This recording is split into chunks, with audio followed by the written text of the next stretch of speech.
Hello friends, welcome to Jellyfish Nursing channel. இன்றைக்கி நாம் யாருக்கெல்லாம் காய்ச்சல், சளி, இருமல், தொண்டை புண்ணாக இருக்குது, இல்லை எனக்கு பசிக்க மாட்டேங்குது, அதே நேரத்தில் வயிறு டைஜஷனே ஆகலை, அந்த மாதிரி சொல்கிறீங்க இல்லையா? இது பெரியவங்களாக இருந்தாலும் சரி, குழந்தைங்களா இருந்தாலும் சரி, அவங்களுக்கான ஒரு எளிமையான வீட்டு வைத்தியம், நாட்டு மருந்து என்ன அப்படின்னு பார்த்தீங்கன்னா, இந்த கற்பூரவள்ளியோட சேர்க்கும்போது ஒரு 6 பொருள் தாங்க. அது என்னென்ன அப்படின்னு சொல்லி நம்ம பார்க்கலாம். ஃபஸ்ட்டு கற்பூரவள்ளி இலை, இதுதான் மெயின் இன்க்ரீடியன்ட். இது சளியை குறைக்கக்கூடியது. அடுத்து சின்ன வெங்காயம், நம்ம காய்ச்சலாக இருக்குது, உடம்பு சூடாக இருக்குதுன்னு சொல்கிறோம் இல்லையா, அதை குறைக்கிறதுக்காக இந்த சின்ன வெங்காயம். பூண்டு எதுக்கு அப்படின்னு பார்த்தீங்கன்னா, உடம்புல உள்ள சளியை குறைக்கிறதுக்காக.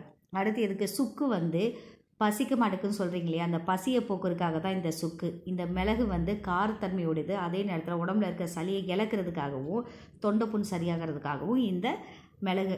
இந்த எல்லாத்தையும் சேர்த்து நல்லா என்ன பண்ணோம் அப்படின்னு பார்த்தீங்கன்னா, மையாக அரைச்சிக்கிறணும். மிக்சியில் போடாதீங்க. முடிஞ்சால் எது உங்கள்கிட்ட இருக்கோ நல்லா ஒரே ஒரு கற்பூரவள்ளி இலை தான் எடுத்துருக்கோம். ஸோ அதனால் நல்லா தட்டி இஞ்சி மாதிரி நல்லா பிடிச்சி எடுத்துக்கோங்க. ஸோ சுக்குப்பொடி, என்கிட்ட சுக்குப்பொடி இருந்தது, அதனால் கொஞ்சோண்டு போட்டுட்டேன். ஸோ எல்லாத்தையும் மிக்ஸ் பண்ணி நல்லா இடித்து சாறு எடுத்துக்கோங்க. அந்த சாறு எவ்வளோ வரும்னு பார்த்தீங்கன்னா, மிஞ்சி போனால் 5 ml வரும், இல்லை 10 ml, நீங்கள் எடுக்க போகிற அளவு பொறுத்து இருக்குது. ஸோ நான் ஒரே ஒரு கற்பூரவள்ளி தான் எடுத்திருக்கேன். நான் சாறு எடுத்தப்போ எனக்கு வெறும் 5 ml தான் வந்தது. இந்த 5 ml என்ன பண்ணுறீங்க அப்படின்னு பார்த்தீங்கன்னா, அதை 1 வயசுக்குள்ளே இருக்க குழந்தைங்களா இருந்தால் 2.5 ml எடுங்க. இதே இது 2 வயசுக்கு மேலே இருக்கிறாங்க அப்படின்னா, அவங்க இப்போ 1.5 years ஆகுது அப்படின்னா 2.5 கொடுங்க. இப்போ 2 years ஆயிடுச்சுன்னா நீங்கள் 5 ml கொடுக்கலாம். அதை அதே அளவு தேன் இருக்கு இல்லையா, அதே அளவு தேன் எடுத்து மிக்ஸ் பண்ணி நீங்கள் சாப்பிடணும்.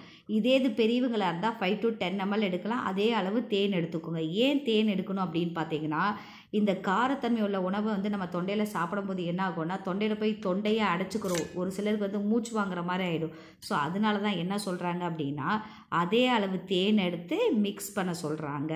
ஸோ அதனால் முடிஞ்ச அளவுக்கு என்ன பண்ணுங்க அப்படின்னா, தேன் கலந்து சாப்பிடுங்க.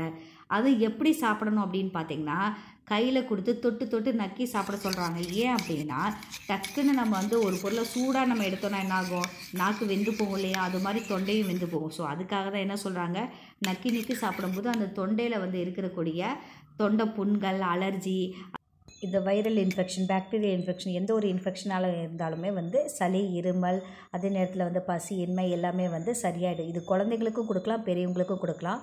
இதை 1 வயசுக்குள்ளே இருக்கிறாங்க அப்படின்னா ஜஸ்ட் 1 ml அல்ல 2 ml கொடுத்தா போதும். இதே இது 2 years ஆகுதுன்னா நீங்கள் 2.5 ml கொடுக்கலாம்.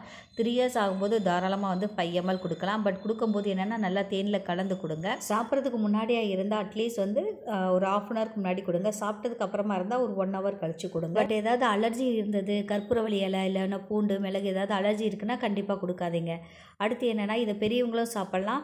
அதனால் மார்பு சளி நிறையா இருக்கிறவங்க யாராக இருந்தாலுமே இதை சாப்பிட்லாம். ஆஸ்மாக்கு ரொம்ப நல்லது.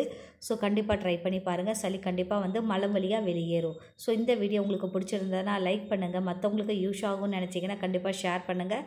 மறக்காமல் சப்ஸ்கிரைப் பண்ணுங்கள். இது ஜெல்ஃபிஷ் மீனா. தேங்க்யூ ஃபார் வாட்சிங்.